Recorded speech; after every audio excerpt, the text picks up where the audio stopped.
not an adult. Adults are too skeptical. So the formula really reads, make plans like an adult and believe in them like a child. And the most incredible things will happen. Just try it for 90 days. Just try it. You can always go back to the old ways. Just try it. Just 90 days, 90 days. Now, here's the last qualifying phrase on goal setting, as we promised to qualify everything. And it simply goes like this. Remember, you won't get everything you want.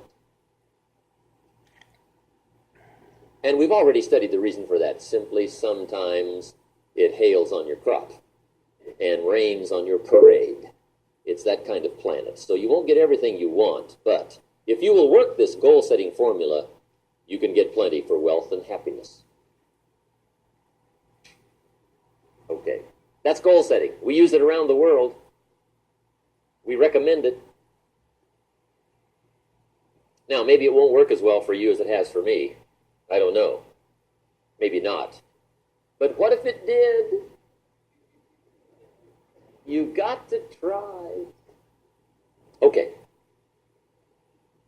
Here's the last subject, the day that turns your life around. Let me just quickly give you a list of 4 emotions that can change your life in one day. Emotions are powerful. Sometimes it doesn't take much to alter your whole life direction.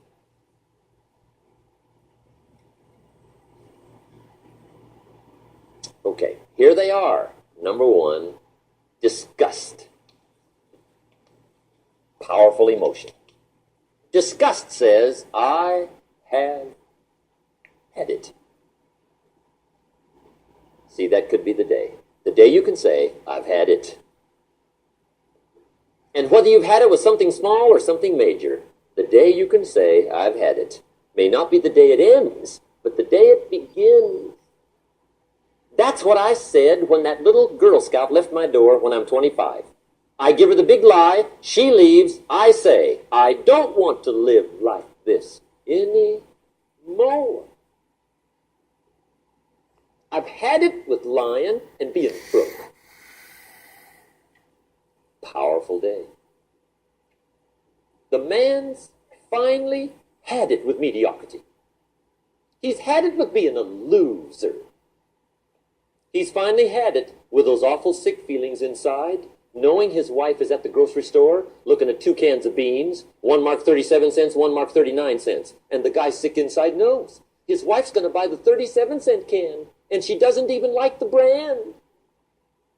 Do you know why she's going to buy the 37-cent can? To save 2 cents. The guy sick inside finally says, I've had it. Being on my knees in the dust looking for pennies? We're not living like this anymore.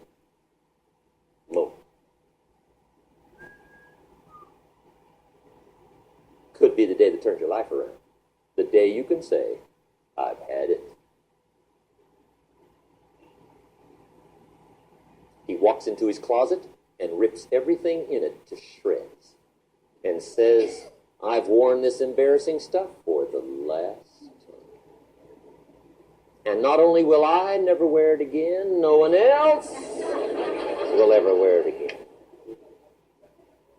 Commit an act that says, I've had it. Powerful. Here's the next one. Decision. And decision-making is powerful. And it's emotional. That's those knots in the pit of your stomach, right? Waking up in the middle of the night in a cold sweat, trying to decide. We sometimes call it inner civil war. What shall I do? Well, for progress, you must decide.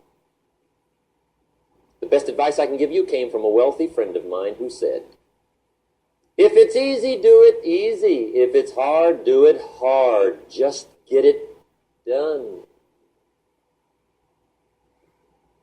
If you went home tonight and in the next few days cleaned up a whole list of decisions, that might furnish enough inspiration for the next 10 years. I found this out many times after you've decided. Getting on with it is easier than deciding. Sometimes decision is the toughest part. Here's the next emotion, desire, wanting to bad enough. And I don't know how to tell you to want to. That's something you've got to come up with. There's two things I know about desire. Number one, it comes from inside, not outside. You don't send off for it. Number two, I know desire can be triggered by something. Who knows what it might be? Sometimes desire waits and sleeps for something to happen. Maybe it's a book. Maybe it's a song. Maybe it's a sermon. Maybe it's a lecture, a seminar. Maybe it's the conversation of a friend, a happening, an event. Who knows? The best advice I can give you is what I give my staff. It goes like this: welcome every human experience. You never know which one is going to turn it all on. Even the bad experience. Sometimes from the bitterest experience comes the greatest awakening. So let down the barriers, take down the walls. The same wall that keeps out disappointment keeps out happiness. Let life touch you. Don't let it kill you, but let it touch you. Here's the last one. This one's powerful. Resolve. Resolve says, I will. Two of the most powerful words in the language. I will. Benjamin Disraeli once said, nothing can resist a human will that will stake even its existence on the extent of its purpose. Shortly put, I'll do it or die. See, that's powerful. That could be the day that turns your life around. The world has a strange way of stepping aside when somebody says, I'll do it or die. The man says, I will climb the mountain. They've told me it's too high, it's too far, it's too rocky, it's too difficult, it's never been done before, but it's my mountain, I will climb it. Pretty soon you'll see me waving from the top. Or dead on the side, because I ain't coming back.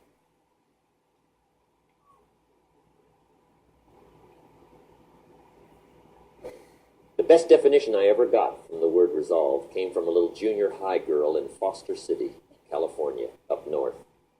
I'm talking to the junior high kids one day. I love to ask kids definitions. They come up with beauties. I got to the word resolve and I asked, who can tell me what resolve means? And I got several hands, and they were all pretty good, but the last one was the best. Little girl, about 3 rows back, held up her hand. She said, Mr. Rohn, I think I know what resolve means. I said, darling, what do you think it means? She said, I think it means promising yourself you will never give up. I said, that's it. Webster, stand aside. That is the definition. Promise yourself you will never give up. I asked the kids, how long should a baby try to learn how to walk? How long? How long would you give your average baby before you shut him off? How long? See, any mother in the world would say, you're crazy. My baby's going to keep trying until it learns how to walk. What a magic formula.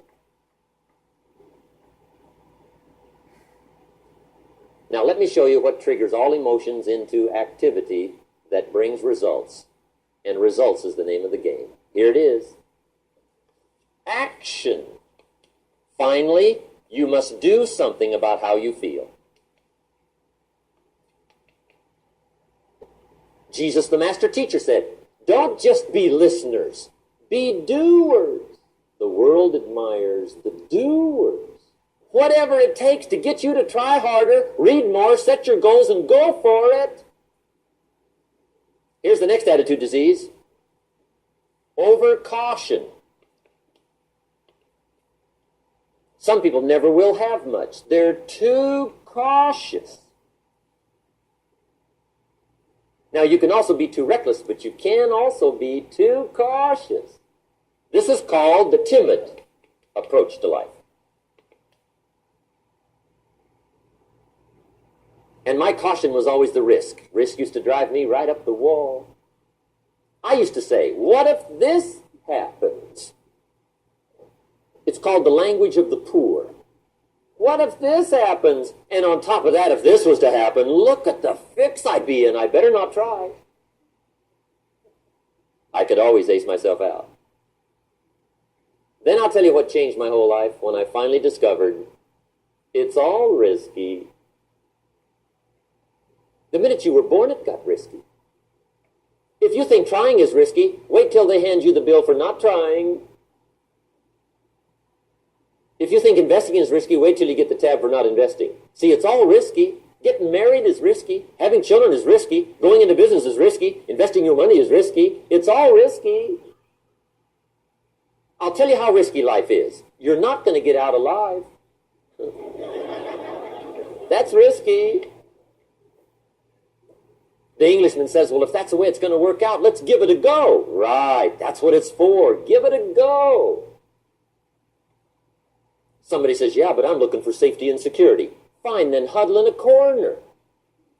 We'll cover you with a sheet, bring you 3 meals a day. And we'll protect you, feed you, look after you, care for you. We won't let anything happen to you. And you'll probably live to be 100. The guy said, well, yeah, I'd live to be 100. But what a way to live. Right. What a way to live, safe and secure. Don't ask for security. Ask for adventure. Better to live 30 years full of adventure than 100 years safe in the corner. And see, it's not important how long you live. What's important is how you live. Here's the next attitude disease. We're almost through with this motley list. In fact, we're almost through. Hang on. The next one is pessimism. Pessimism, the deadly disease of always looking on the bad side, the problem side, the difficult side, checking all the reasons why it can't be done. The poor pessimist leads an ugly life. He doesn't try to figure out what's right. He tries to figure out what's wrong. He doesn't look for virtue. He looks for faults. And when he finds them, he's delighted. How ugly. This is the poor guy who looks through the window, doesn't see the sunset. He sees the specks on the window.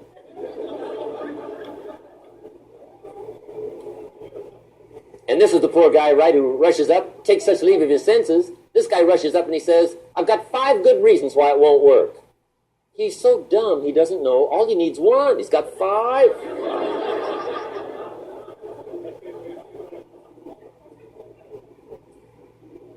To the pessimist, the glass is always half empty. To the optimist, the glass is half full. Why would the same measure affect people 2 different ways? Answer, it all depends on how you look at it. Our lives are mostly affected by the way we think things are, not the way they are. The way we think they are affects us most. There's a subject we don't have time to get into tonight called better thinking habits. One of the major things Shoaff taught me when I met him, he said, poor thinking habits keeps most people poor. Not poor working habits. Most people work hard, but they don't think hard. And Shoaff taught me that the mind is like a factory, a mental factory. And whatever you think about all day long pours ingredients into this mental factory. And that's what builds the economic, social, financial fabric of your life. He quoted me a Bible phrase that says, as you think, so you become. How awesome. When he talked about poor thinking habits, he had me. I used to start the day reading the morning newspaper. I mean, you can believe that or not. I'd get a cup of coffee and read the paper. I'd load up on wars and riots and murders and stabbings and killings and bank robberies and muggings and car wrecks and tragedies. I'd even read the back pages. I seem to like that stuff for some weird reason. I'd load up on all that, and then I'd start the day. You can imagine the kind of days I used to have. You walk around on your financial knees. They call you economic peewee.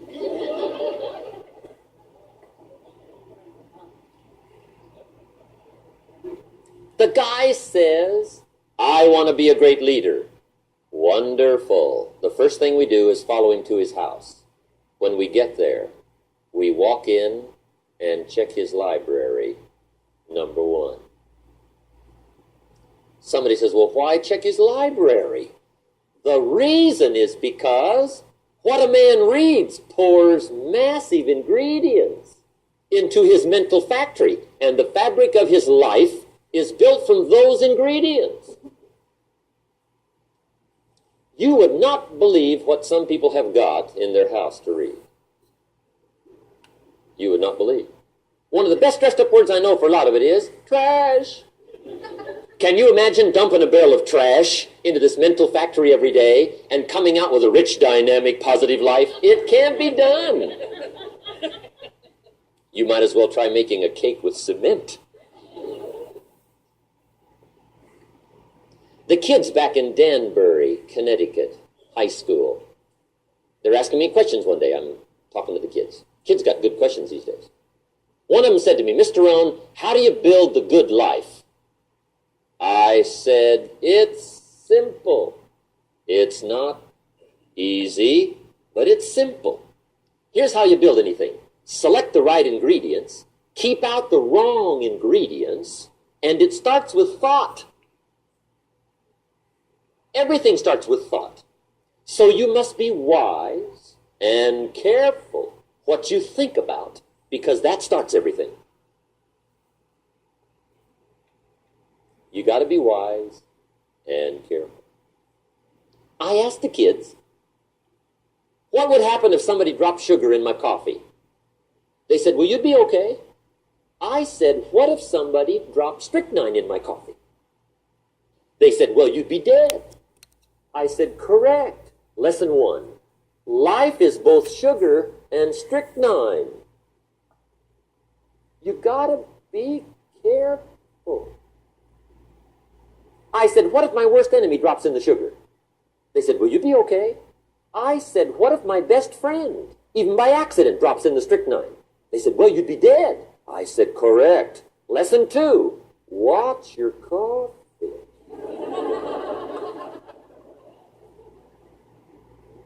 You got to be careful. See, it doesn't matter who hands you the bad stuff. It doesn't matter where you get the bad stuff. It'll still do its damage on your bank account. Wherever you get it.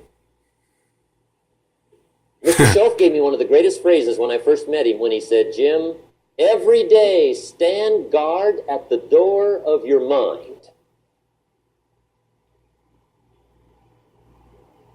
How important. Stand guard at the door of your mind. And you decide what goes into your mental factory. Don't let anybody just dump anything they want to in your mental factory, because you've got to live with the results. Okay, here's the last disease, and we're through with this list. In fact, we're almost through. Hang on. The last subject is very brief. The last disease, but this one is deadly. Engage in this one, indulge in it even slightly, and you might as well forget the future, because it's going to forget you. Complaining, crying, whining, griping, a Bible word called murmuring. See, that'll ace your future. Spend 5 minutes complaining, and you have wasted 5. And you may have begun what's known as economic cancer of the bone. Surely they will soon haul you off into a financial desert and there let you choke on the dust of your own regret. I hope I said that well, so you won't forget. It's a deadly disease. If you don't think it's bad, ask the children of Israel of Old Testament fame. Typical of us all, their story just happened to get in the book. Story says, children of Israel were slaves. God performed a series of dazzling miracles and got them out. And now they're heading for the promised land. Remember the story? Heading for the promised land. Tragedy of the story, they never got there. Reason. From day one, they started to complain. They griped about the water. They griped about the weather. They whined and cried and griped about the food. They griped about the leadership. They whined and cried because it was too far, too cold, too hot, too difficult, too miserable. I mean, they whined and cried for years. Finally, God said, "I've had it, trip canceled." Or something like that.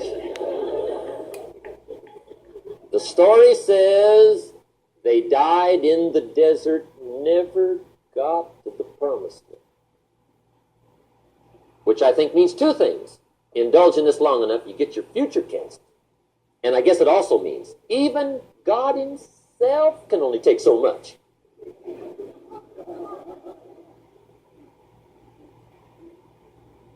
Okay. Just be on the lookout of the things that can destroy all the good you start. The war is on. And this evening, tomorrow, mentally, personally, socially, economically, you got to make sure you're winning the war. And this is part of it. So, I'm going to turn you around. And I want to take some time. If you made it to the end of this video, I congratulate you. Because then we're going to have definitely some... Ooh. We got the video going for the next one. I wanted to give you the last 20 minutes or so of that video. And if you, again, made it to this video, you need to very much and quickly get a hold of me. You can reach me at KB. That's K as in Kilo, B as in Bravo, at chrisbird.com. I'm going to put a link underneath here in the message. Go over there and just click any advertisement and you'll get to me. You'll also get into the trip, the road, the path that you have to start for yourself. I've already started. This is just getting better every day, and I'm finding more things to share. And the more I can share, the better use I will be to you guys. Because without you guys, I mean, it's not going to be as beneficial. It's very simple at that point. KB at Chris, K-R-I-S, Bird, B-E-R-D.com. Look forward to talking to you. Bye.